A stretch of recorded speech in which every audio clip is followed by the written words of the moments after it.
Welcome back to part 3 of the floor plan drawing tutorial.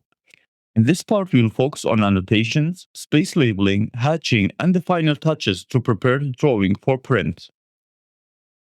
So the first thing we want to do is let's create a new layer and simply call it hatch. Great.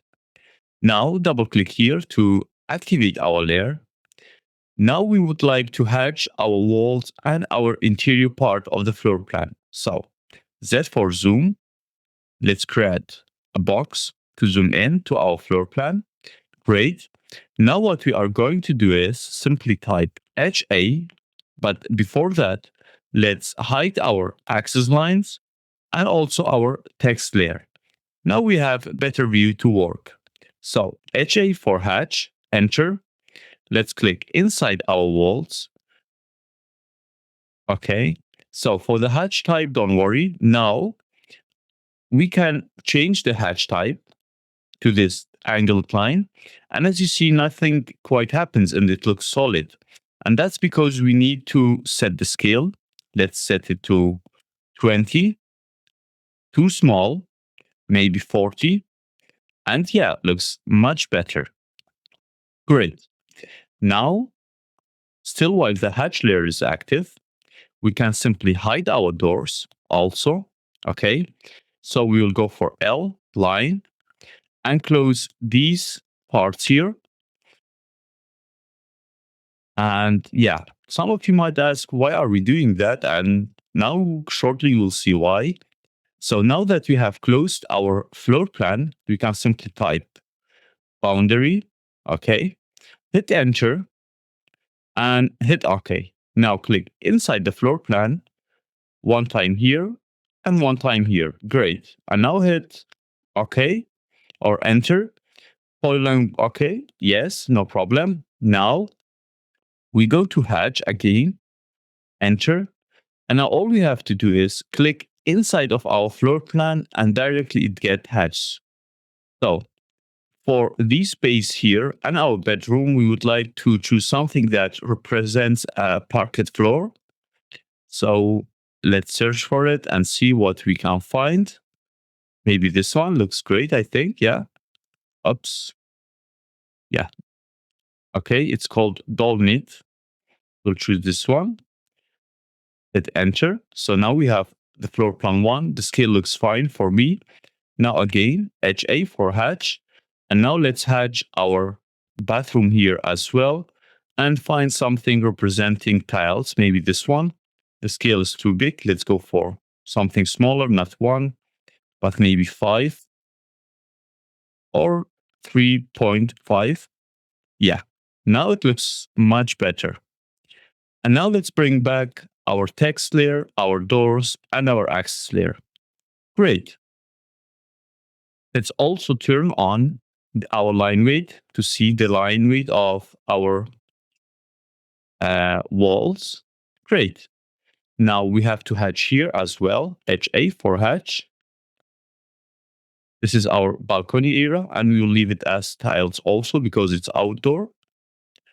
So what remains?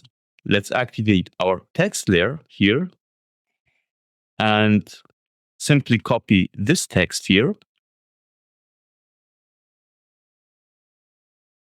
Disable ortho mode. Yeah, and now start space labeling. So here we will call it foyer. Let's enable caps lock, foyer. The scale is way too big, so we select our text and type PR on our keyboard for properties. Here for the text height, let's go for 25. Much better. Yeah, great. And now I think we can change the text layer's color to something. Yeah, I think this white is better. So because now it's much more easy readable. So you can see even when we have drawn something and created it, changing the layer's color, you see, it instantly updates in the floor plan as well. So that's why at the beginning of tutorial, I told you working with layers, make sure that our file stays clean and helps us to save time and effort. So here we can type dining.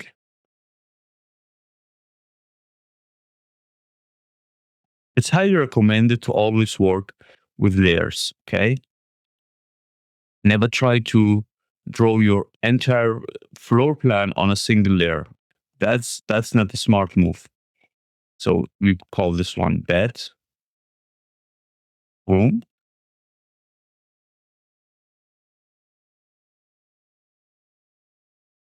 Here maybe laundry. You can simply type LAU dot, and that should represent laundry. We can here for bathroom.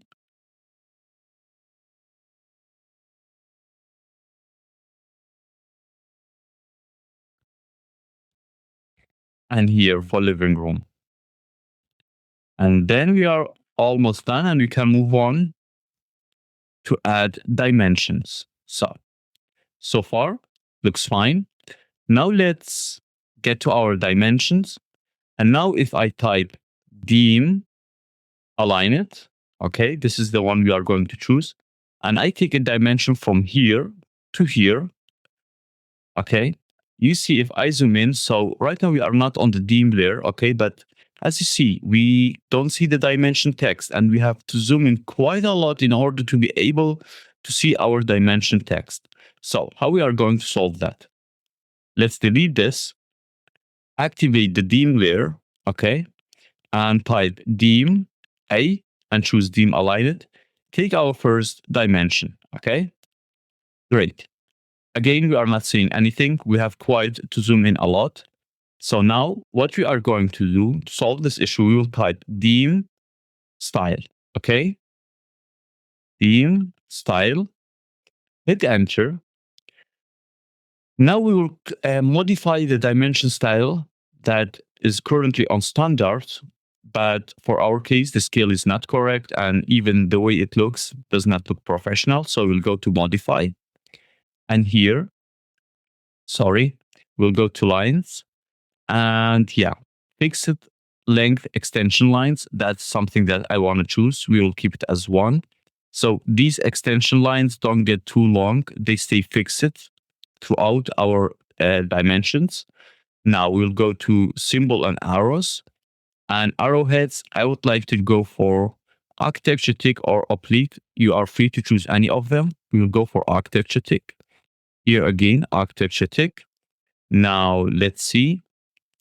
Text height, maybe we should go for 16, I think. Symbol and arrows, arrow size, I think we should go for 10. Okay. Primary units.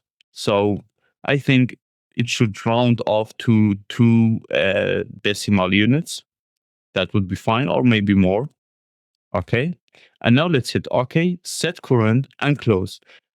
And yeah, here's how our dimension looks much better. Okay. Now we will type dim A for dim aligned, enter, and let's take another dimension from here till here. Great. Spacebar to reactivate the previous command. Great. Spacebar. Okay, great. So now let's go for this side here as well.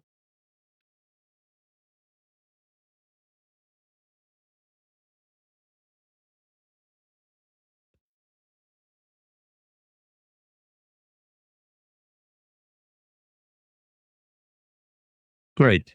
Now let's add also some dimensions for our interior. So spacebar, 1 for the length, and 1 for the width.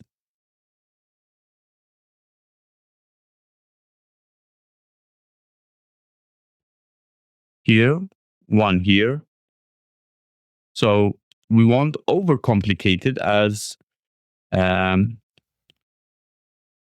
it's not required if it's for your client presentation, but if the drawing is going to the site for implementation, we have to add every single detail that's there in the book. Okay. But right now it's a floor plan and we assume we are presenting it to our client and discussing it with him. So we will put the dimensions that are required for now in order to understand the floor plan and be able to read it well. So here, one more, and maybe our final one for the bathroom as well.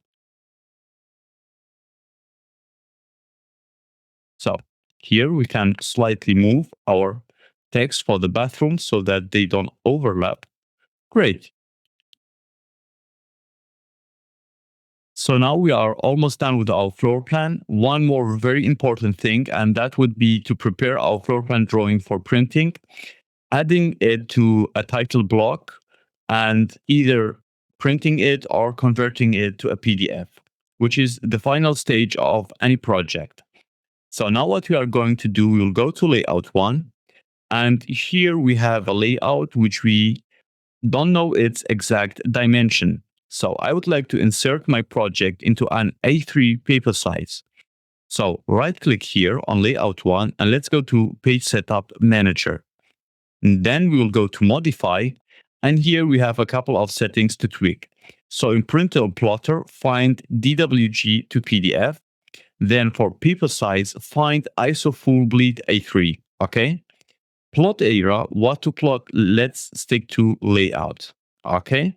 Now here for the plot style table, we have many styles to choose from. I will keep it as AutoCAD.ctb. The other ones, for example, grayscale will turn everything to black and white, to gray, sorry. Darker colors become a darker gray and lighter colors become a lighter gray. Or monochromatic will turn everything to a pure black and white. These ones are with transparency. We'll go to AutoCAD.ctb, which is a color version for printing or converting it to a PDF. Orientation, we would like to stay for landscape. You could also go for portrait. So we will stay for landscape. Okay. Then we will hit OK and close. Great. Now this paper is no more random. It's representing an A3 paper size in the real world. Now we need to add a title sheet here or a title block, which is also called it. So here I will go to my title sheet and ready A3 layout. I have here my title block ready. You can also download it from my Patreon. I will leave a link in the description below. I'll simply select it, hit Ctrl+C on my keyboard, go back to my floor plan tab, and here I will hit Ctrl+V. And now all I have to do is to place it perfectly fine. Great. It looks great. Maybe some slightly adjustment, more of it to place it better. Great. Now, this is my title sheet. And now this represents, so if you see, okay, I can cut my floor plan. So this window allows me how much I'm bringing in from my model space to my layout space. So this size should be pretty fine. So let me adjust it to the viewport of my title sheet here. Now, all I need is to adjust its location. So I would double click here. Okay. Now I am no more in the layout space. I went to the model space. Let me simply bring it to the center. Okay. And click here outside. Okay. We would like to name our project. So double click to open our title sheet block here. And we will call it floor plan drawing.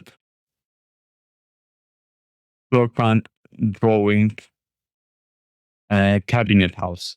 Or the project name, let's simply call it cabinet house. Great. Now, drafter name, reviser name, we will keep them. Designer name, for example, I would like to write my name here. For the date, we will write the date, location, and so on. Here you will insert your company logo and address. So that's something we will keep for now. Now here, drawing title. So we'll type text. Well, let's write ground floor plan.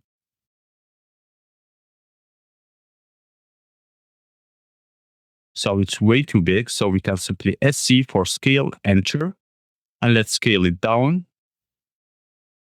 Great.